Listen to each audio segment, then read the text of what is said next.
계속해서 교육에 대해 살펴보겠습니다. 이번 시간에는 교육의 요소와 교육의 실제에 관해 살펴보겠습니다. 먼저 교육의 요소를 살펴보면요. 교육활동이 이루어지는 상황에서는 교사, 학습자, 교육 내용 이 세 가지 요소가 반드시 존재합니다. 그래서 교사, 학습자, 교육 내용이 교육의 요소가 됩니다. 이 중에서도 가장 중요한 것은 교사죠. 왜냐하면 교육의 질은 교사의 질에 의해 결정되기 때문입니다. 교육의 질은 교사의 질을 능가할 수 없습니다. 교사는 가르치는 사람입니다. 보통 우리가 선생님이라는 호칭을 여기저기서 많이 사용하고 있죠. 하지만 교사는 엄연히 교원 자격증을 가지고 학교에서 가르치는 사람을 말합니다. 여기에 대학 교원까지 포함되고요. 교육의 질이 교사의 질에 의해 결정되는 만큼 교사에게는 많은 자질이 요구됩니다. 무엇보다도 교사는 많이 알고 있어야죠. 가르치는 교육 내용에 대한 지식이 풍부해야 합니다. 다음으로 교사는 잘 가르쳐야 합니다. 교육 내용을 효과적으로 전달하기 위해서 다양한 교사학습 방법을 알고 적용할 수 있어야 합니다. 가르치는 기술이 뛰어나야 한다는 거고요. 이 가르치는 기술이 사실 교사 자질에서 제일 중요하다고 말할 수 있는데요. 왜냐하면 교사는 아는 데 그치는 게 아니라 아는 걸 어떻게 하면 학습자가 잘 이해할 수 있을까, 이걸 끊임없이 고민하고 실천하는 사람이기 때문입니다. 그리고 교사는 바람직한 태도와 가치를 지니고 있어야 합니다. 교사로서의 인격, 가령 긍정적이고 적극적인 태도, 교육에 대한 뚜렷한 가치관, 이런 걸 갖추고 있어야죠. 학습자 잠재력을 효과적으로 끌어내기 위해서 교사는 수준 높은 지식과 기술, 태도, 가치를 지니고 있어야 하는 겁니다. 그래서 교사의 전문성을 높이기 위해 직장 교육뿐만 아니라 현직 교육이 활발히 이루어지고 있는 거죠. 교육의 요소 중 학습자는 배우는 사람이죠. 단순히 수동적으로 배우는 사람이 아니라 능동적으로 지식을 구성하는 사람이 학습자입니다.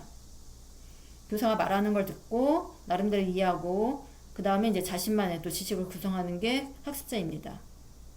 학습자마다 사전 지식과 경험이 달라서 똑같은 내용을 들어도 다르게 또 이해하고 다르게 받아들이기 때문에 실제로 보면 사람마다 구성하는 지식이 다 다르게 됩니다. 교사가 의도한 대로 학습자가 이해하지 않는다는 겁니다. 수업이 끝난 다음에 학생들에게 수업 내용에 대해서 이렇게 물어보면 전부 좀 다른 소리 하는 걸 좀 볼 수 있는데요. 그러니까 분명 같은 걸 가르쳤는데 전부 다르게 이해하고 좀 다른 얘기를 하는 거죠. 그래서 이제 가르치는 게 어렵습니다. 마지막으로 교육의 요소인 이제 교육 내용은 가르치고 배우는 겁니다. 이거는 이제 교육의 핵심이 됩니다. 무엇을 가르치고 배우는지에 따라 학습자가 구성하는 지식이 달라지고 또 태도와 가치관도 달라지기 때문이죠. 그래서 교육 내용을 선정하기가 쉽지 않고요. 또 사회가 워낙 빠르게 변해서 시대적 사회적 요구를 반영한 교육 내용을 선정하는 게 매우 어렵습니다. 과거에는 지식을 전달하는 데 치중했기 때문에 주로 오랜 시간 인류가 축적한 지식, 기술, 가치 이런 걸로 이제 교육 내용이 구성되었죠. 하지만 요즘엔 여러 가지 원칙에 따라 교육 내용을 선정합니다. 예를 들어서 반드시 가르치고 배워야 하는 것, 학문 분야에서 본질적이고 기본적인 것, 실생활에서 활용하기에 적합한 것, 학습자의 발달 수준에 적합한 것, 개인적, 사회적 요구 뿐만 아니라 시간적, 공간적 요구가 반영된 것, 이런 원칙에 따라 교육 내용을 선정합니다. 교육 내용 선정은 굉장히 어려운 작업입니다. 그래서 그 얼마나 어려운지 이건 이제 교과서를 만드는 과정을 보면 알 수 있는데요. 보통 4-5명의 선생님이 모여서 어떤 내용을 넣을지 또 어떤 순서로 내용을 배열할지 이런 걸 논의하고 일단 각자 나누어서 교과서를 집필하고 또 다시 모여서 검토하고 수정하고 이런 과정을 수도 없이 반복한 다음에 교과서가 완성됩니다. 중고등학교에서 교과서를 선정할 때도 선생님들이 여러 번 논의하고 또 회의를 거치고 그 다음에 이제 교과서가 선정되는 거죠. 가령 이제 국어 교과서를 선정한다. 그러면 국어 선생님들끼리 모여서 시중에 나와 있는 모든 한 수십 종 되는 교과서를 다 읽어보고 검토한 다음에 그 중에서 학생들에게 가장 적합한 교과서 하나를 선정합니다. 교과서를 집필하는 것도 어렵고요. 그리고 선정하는 것도 매우 어려운 거죠. 이렇게 교사, 학습자, 교육 내용의 세 가지 요소로 이제 교육이 이루어지고요. 다음으로 이제 교육의 실제를 살펴보면요. 교육은 현상적으로는 가르치는 사람과 배우는 사람 사이의 상호작용으로 나타납니다. 다시 말해서 교사와 학습자 간의 상호작용은 수업이 이루어집니다. 학습자 없이 교사 혼자 가르치거나 반대로 교사 없이 또 학습자 혼자 배울 수 없다는 겁니다. 항상 교사와 학습자 사이의 상호작용으로 수업이 이루어집니다. 일방적인 가르침이나 배움은 없습니다. 교사는 학습자의 반응을 살피면서 가르치고 학습자는 또 교사와 묻고 답하는 과정을 통해서 지식, 기술, 태도, 가치 이런 걸 습득하는 거죠. 그리고 이제 수업은 이렇게 이제 교사와 학습자 사이의 상호작용뿐만 아니라 학습자와 학습자 사이의 상호작용도 포함됩니다.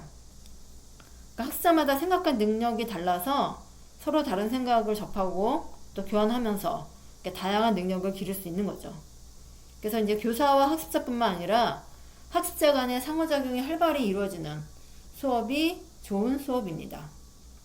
좋은 수업을 위해서 교사는 교육계획안을 작성하고 교사 학습자를 준비하고 모의 수업을 진행하고 그리고 모의 수업에서 나타나는 또 문제점을 반영해서 수정한 다음에 다시 교육계획안을 작성하고 이런 과정을 거치고 실제 수업에 임하게 되죠. 그래서 잘 준비된 수업과 그렇지 않은 수업은 엄청난 차이가 납니다. 유아교육에서도 수업에 잘하고 못하고가 차이가 나는데 그러니까 사람들은 아이들이 어려서 수업을 잘하고 못하고가 그렇게 차이가 날까 이렇게 생각하기도 하는데 실제로 차이가 납니다. 그러니까 아이들이 아무리 어려도 집에 가서 얘기를 다 하거든요. 오늘 뭐 했고 뭐가 재밌었고 내일은 뭐 할 거고 이런 얘기를 합니다. 수업을 받은 아이들이 좋은 수업을 받았으면 그만큼 그 수업에 대해 얘기를 더 많이 하는 거죠. 그럼 이제 부모는 아이가 하는 얘기를 듣고 선생님이 오늘 수업을 어떻게 했구나 그리고 아이들과 어떻게 상호작용 했구나 이런 걸 이제 파악할 수 있습니다. 그러니까 부모들이 직접 수업을 보지 않아도 어떻게 선생님이 수업하는지 다 알 수 있다는 거죠. 그래서 그러니까 좋은 수업이었는지 그렇지 않은 수업이었는지가 금방 차이가 납니다.